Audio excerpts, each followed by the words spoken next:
নমস্কার, আজকে অনেক দিন বাদে একটা ভিডিও নিয়ে আসলাম। তো তোমাদের অসংখ্য ধন্যবাদ যে তোমরা আমাদের এতটা ভালোবাসা দিয়ে 50টা সাবস্ক্রাইবার করতে দিচ্ছ। এটা কোথায় গিয়ে দাঁড়াবে 7টা। তো একটা প্রথমেই কথা বলে দিই, একটু আজ প্রবলেম হতে পারে, কারণ ওদিকে অভি এসছে, ও একটু খেলছে, ও একটু চিল্লাতে ভালোবাসে, দাঁত ক্যাবলা। তো একজনের সামনে দিয়ে গেল, তার জন্য আমাদের একটু তো আমি বলে শুরু করছি। হ্যাঁ, আমার সাথে শান্তিপুরের কথা বলতে নিলে হয়তো সেই সব শান্তিপুরের গল্প তাঁতি ঘুম আগে তাঁতের খটখট এখানে বয়ন করি তাঁত কাপড় তৈরি করা। তো এবার আসল পার্টে আসছি, সেটা হলো পুজো পাঠ। বাঙালির গর্ব দুর্গা পুজো। শান্তিপুরে যেমন পাড়ায় পাড়ায় দুর্গা পুজো হয়, ঠিক তেমনই অনেক বনেদি বাড়িতেও আছে। দুর্গা পুজোতে অনেক মা দুর্গা হয়, যেমন মেন কয়েকটা বলছি। মৈত্রবাড়ির দুর্গা আছে, আমাদের মানে তুলসী মন্দির তো নয়, হয় না, তুলসী বনেদি বাড়ি তোমরা ভিজিট করতে পারো শান্তিপুরে। একদিনের মধ্যে টোটাল ঘুরে দেখতে পারো তোমরা ততটাই। তো এবার আসছে কালী পুজোর কথা। কলকাতাকে যেমন কালীক্ষেত্র বলা হয়, ঠিক তেমনই শান্তিপুর কালী পুজোর কথা না বললেই। এখানে প্রায় 500টিরও বেশি পুজো হয়ে থাকে। তার মধ্যে হলেন মা আগমেশ্বরী, পাতালকালী, মহিষকালী, বোম্বেতকালী, সাধনাকালী, ঘাটচাঁদুনি, বারচাঁদুনি, এবং সবশেষে যার কথা বললেই নয়, তিনি হলেন আমাদের বাবা কালী। মাতা আগমেশ্বরীর পুজোর ঠিক আগে চক্ষুদান যেন সারা শান্তিপুর থমকে দাঁড়ায়। সেই সময় মায়ের চক্ষুদানের সময় চারিদিকে উলুধ্বনি, শঙ্খধ্বনি, মা তখন যেন সারা শান্তিপুর জেগে ওঠে। সারা শান্তিপুর যেন থমকে জেগে ওঠে মা আগমেশ্বরী। পরের দিন যখন যত সময় ঘনায়, সবার চোখ যেন সজলে ভরে ওঠে।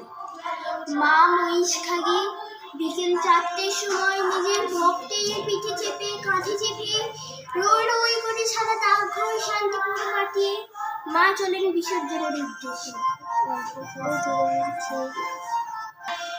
মা মহিষকালীর কথা বললাম, তারপরেই সব প্রতিমা ধীরে ধীরে নীলাঞ্জনের পথে বেরোয়।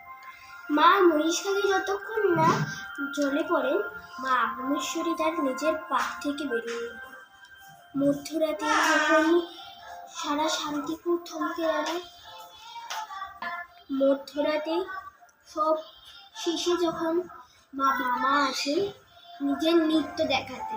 তোমরা হয়তো অনেকেই দেখবে মা বামা কালীর নাচটা ইউটিউবে প্রচুর ভাইরাল আছে, আমি এটা দিয়ে দেবো পাশে। বামা কালীর ছবি এখানে দিয়ে থাকবে, চেক করে নিলাম। তো এবার আসছি জগদ্ধাত্রী পুজোর কথা। তো এবার আসছি জগদ্ধাত্রী পুজোর কথা। আমাদের পাড়ার এখানে জগদ্ধাত্রী পুজো তোমাদের ব্লগও দিয়েছিলাম, যারা যারা দেখলে আগে গিয়ে চেক করো। শান্তিপুরের সূত্রাগড় অঞ্চলে বিশেষত জগদ্ধাত্রী পুজো হয়। অনেকে বলেন বাংলার প্রথম জগদ্ধাত্রী পুজো এই গড়ের ব্রহ্মশাসন এলাকায় শুরু হয়। এছাড়াও অনেক মা পুজো হয়ে থাকে, যেমন সূত্রধরপাড়ার লাল জগদ্ধাত্রী, তুলসী মন্দির তলার মা জগদ্ধাত্রী, তারপর লঙ্কাপাড়া বারোয়ারির মা লঙ্কাকালী, কদবেনতলা বারোয়ারি, নতুন বাজার বারোয়ারি, এরকম আরও পীরেরহাট বারোয়ারি, ছোট মা, এরকম নানা নামের মোট 12টা জগদ্ধাত্রী হয়। তাছাড়াও অনেক কালী, নারায়ণ, শ্রীপদ নারায়ণ এইগুলো হয়েছে। তোমরা একদিন এসে ছোট করে ভিজিট করে দেখে নেবে। দেবী এখানে পূজিত হন 3 দিন। এখানে দেবী পূজিত হয় 3 দিন।